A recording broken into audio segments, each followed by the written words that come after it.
আমার নাম হচ্ছে শিখা, আমার বাসা হচ্ছে জয়রা। একটা গরু আছে, তো ওই গরুটা নিয়ে হচ্ছে ঝামেলা, ওই সুবাদেই ঝামেলা হয়েছে।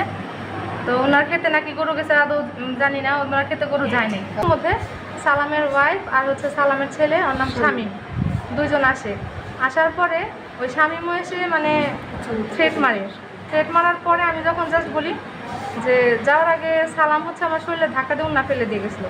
পরে আমি শামীমকে বলি যে আপনার বাবা যে আমার শরীরে উন্না বা আমাকে ধাক্কা দিয়ে যে ফেলে দিয়ে গেল, এটা কি হবে? এই কথা বলার সাথে সাথে শামীম আমাকে একটা এসএসের পাইপ নিয়ে আসছিল, ওই পাইপে এমনভাবে মারছে, আমার পা ভেঙে ফেলছে, পার এখানে ফেটে গেছে, আর এত রক্তক্ষরণ হয়েছে, আমার গিরার বাটিতে বাড়ি মারছে। মারার পরে আমার পাশের বাড়ি, হ্যাঁ, তারপরে ওর মাও হচ্ছে আমাকে ইচ্ছা মতো মানে পাড়াইছে, মারছে। পাশের বাড়ির যে ভাবিরা ওনারা ফিরাইতে যে ওনারাও ব্যথা পাইছে, ওনারাও ক্ষতিগ্রস্ত হয়েছে। আমাকে ফিরানোর পরে আমার শাশুড়িকে যে ওই শামীম ধরে ওনাকেও পাইপ দিয়ে ইচ্ছা মতো মানে মারছে। মারার পরে ওরা চলে যায়, তারপরে মানে আমি হচ্ছে সেন্সলেস হয়ে যাই। পরে আমি আর কিছু বলতে পারবো না, কীভাবে যে পরে আমাকে হাসপাতালে আনা হয় তাও বলতে পারবো না। পরে এসে দেখি যে তারপরে হচ্ছে আমার হাজব্যান্ড ওনাদের বিরুদ্ধে থানায় অভিযোগ করে ইনকোয়ারির জন্য।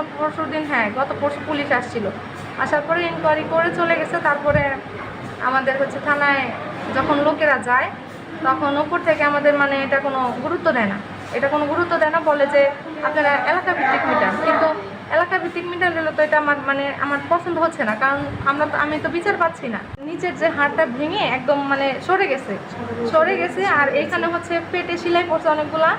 আর এখন কালকে ডাক্তার আসছিল, আসার পরে ডাক্তার দেখে এখন এখানে রাখতে চাচ্ছে না। ঢাকা আজকে বলছে যে আপনি কালকে ড্রেসিং করেন, ড্রেসিংয়ের পর আপনি ঢাকা রেফার হয়ে চলে যান, কারণ হাড়টা যে বাঁকিয়ে গেছে এখানে একটা ট্রিটমেন্ট হবে না। সে যে একটা পরপুরুষ এসে যেভাবে মেরে গেল, এটা যদি সুষ্ঠু বিচার না হয় পরবর্তীতে কোনো নারীর মনে হয় না যে মানে তার জীবনের ঝুঁকি নাই বা বিচার চাই। এইটা চাই